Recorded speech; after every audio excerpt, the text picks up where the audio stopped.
Welcome to the highlights reel for StraightTalk. It's a brand new show where the panellists are unashamedly and unapologetically social conservatives. On StraightTalk, we discuss social issues that matter, without constraint, without compromise, and without government funding dictating to us what we should or shouldn't say.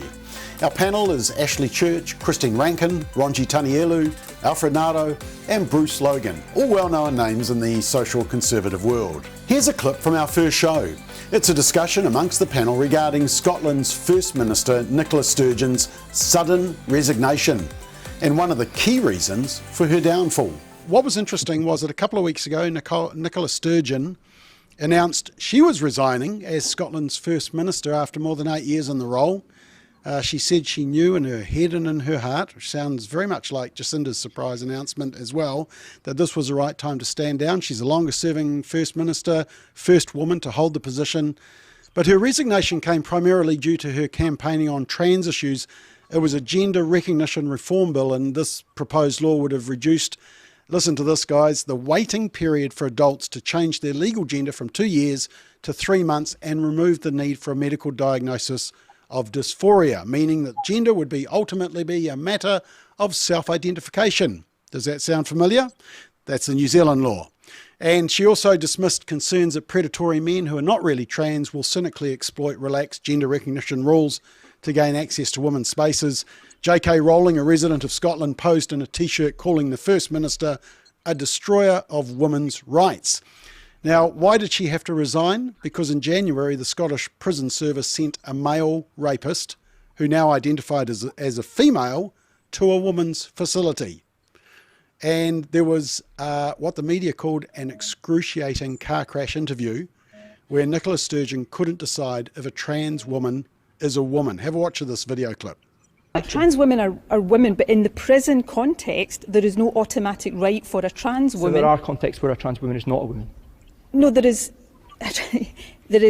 circumstances in which a trans woman will be housed in the male prison estate. Is there any context in which a woman born as a woman will be housed in the male estate? Look, we're talking here about trans women. And I'm now asking about women born as women. I don't think there are circumstances there, but... So it's different for trans women? Well, yes, and I'm not... So they're not equal? That is not, there is a risk assessment process done for trans women that takes account of the nature of the crime. Clearly, significant concern arises out of sexual crime and whether it's appropriate for them to be in a female prison or a male prison. Moving on to your legislation, should someone who has a history of committing sexual crimes against women be allowed to get a gender recognition certificate? Well, there are, of course, provisions in that legislation, which is not yet in force, whereby if somebody is going through the process of getting a gender recognition certificate and... Okay, so that was a bit of a car crash interview, and she was really getting confused about what she was saying. Look, let's go to the woman on the panel, Christine Rankin. What is a woman? A woman? I don't know how to answer your question, having watched that. It was just so terrible. That is just absolutely embarrassing, and it just shows you how complicated and ridiculous it has all become. And I can't imagine the conservative people of Scotland coping very well with that kind of explanation. It was just awful, and the process and the outcome that goes with it is just cringe-making and awful. I think she insults everybody involved.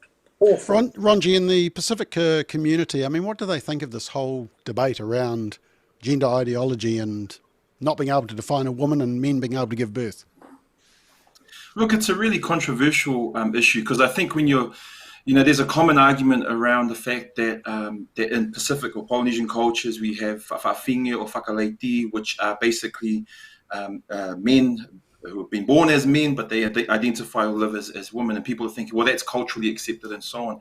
I would probably challenge and push back on that, because at the same time as some of those things have developed in our culture, at the same time, Christianity and a biblical worldview of the fact that there's only two genders, male and female, still is the core of what we believe, what most Pacific Islanders believe. So I think, look, that interview made me think about the fact that I wonder if more and more people are actually starting to to think more and push back more on some of this ideology from the cultural elite and this new priesthood that's emerging out there in universities and so on. Because I think there's a legal debate that's happening as well, and I think the UK government voted against it. So look, I don't know much of the story. All I do know is, look, it was a train wreck, and I think it makes us here in New Zealand need to think more about how we handle these issues and the fact that where are we, what is our anchor, what is our worldview, what's our basis for making these views on gender and sexuality.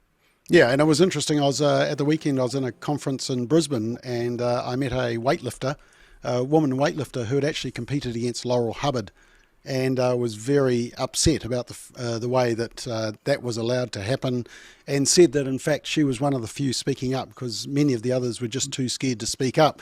Bruce, I know that you are an expert in gender studies. Have we reached the tipping point? Is the tide turning yet? A good question. Look, a few years ago, I had the privilege of chatting to Paul Johnson, the British historian. He's just died not too long ago. And he told a story where he had asked, I think it was Ted Heath, what contributed towards political success? What determines political direction? And Ted Heath said, events, dear boy, events. And what we've got with the Nicola Sturgeon thing, we have an event in which it looks like it could bring about considerable change. It's certainly a consequence of what's going on, and there does seem to be some kickback going on in the culture towards transgenderism as it reaches the pinnacle of its absurdity. And Nicola Sturgeon has given us a catalyst for some kind of change, one hopes. Let's hope that's an event that actually does bring about some radical change away from the very, very absurd idea that one can create himself or herself. Yeah, and one book that I have read, I don't recommend all his books, but Malcolm Gladwell did the book The Tipping Point, which I found very eye-opening. It was quite interesting about events that happen that reach a tipping point. The broken glass issue against crime in New York, for example, was an example. Ashley, do you think we've reached that tipping point? Do you think we're finally getting some sense back?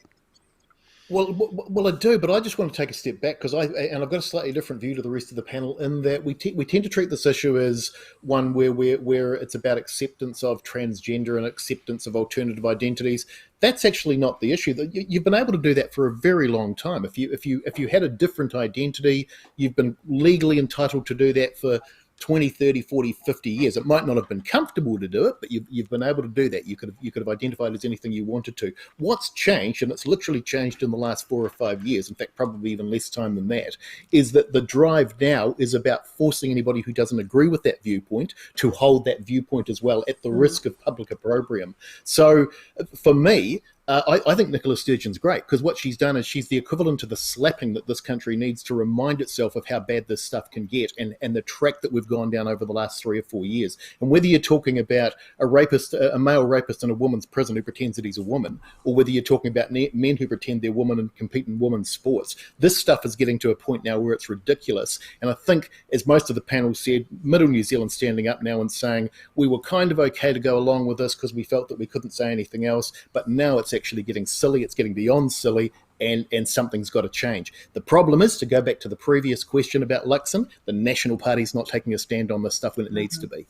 And it seems like we don't have those safeguards in place because, as you said, Ashley, you could do it previously, but for example, you need medical professionals to sign certificates. Now, all you need, and the latest legislation for birth certificates says you just need someone who has known you for more than a year to recommend that you can change your gender and you can change it year in, year out. I mean, Alfred, my question is, that was voted for not only by the Labour and Greens, who you might expect to vote for it, but also ACT and National. What's in the water at Parliament? Yeah, it's the KoolAid, eh? It's not quite like a David Koresh moment, but it is a concern because what we've actually got now is fiction meeting fact, right? The reality now meeting a situation where, Nicola Sturgeon had all this opinion and all this ideology, but it met the reality of what's out there. And the truth is that now people are saying, actually, that's ridiculous. It can't happen. And just like you said about sports now, I think last year people started to celebrate. And I think it was Mark Bone, he was the Olympic swimming coach, who finally, they started to say they're finally listening to the science, right? So on one hand, you have ideologues that turn around and say, let's uphold the science, if we think about other things, like climate change and so forth. But then they don't have the science to back themselves when it comes to talking about this so-called ideology. So you can't have it both ways. And what we're having now, and I think you are right, unfortunately, the political situation at the moment is that people are just going with what they think will get them the votes at the end of the day, rather than speaking some of the truth that's actually out there in our communities. And it's what we call the beltway in politics. If you sit around long enough, you're in a bubble, and it's what they call the beltway of thought and opinion. But what's actually happening out there in the grassroots, that's what really counts at the end of the day. And I saw this tweet, which I thought was actually very funny, about the Maureen Pugh case. And it said this: the same people who are demanding that Maureen Pugh reads the science on climate change believe that a man can become a woman by saying he's won science when it suits. So I thought that was a very good summary of it. Straight Talk will return on the 27th of March, Monday nights at 8 p.m. You can watch on our website, familyfirst.nz, or on our YouTube channel or our Facebook page. Join the conservative conversation every Monday night at 8 p.m, back on the 27th.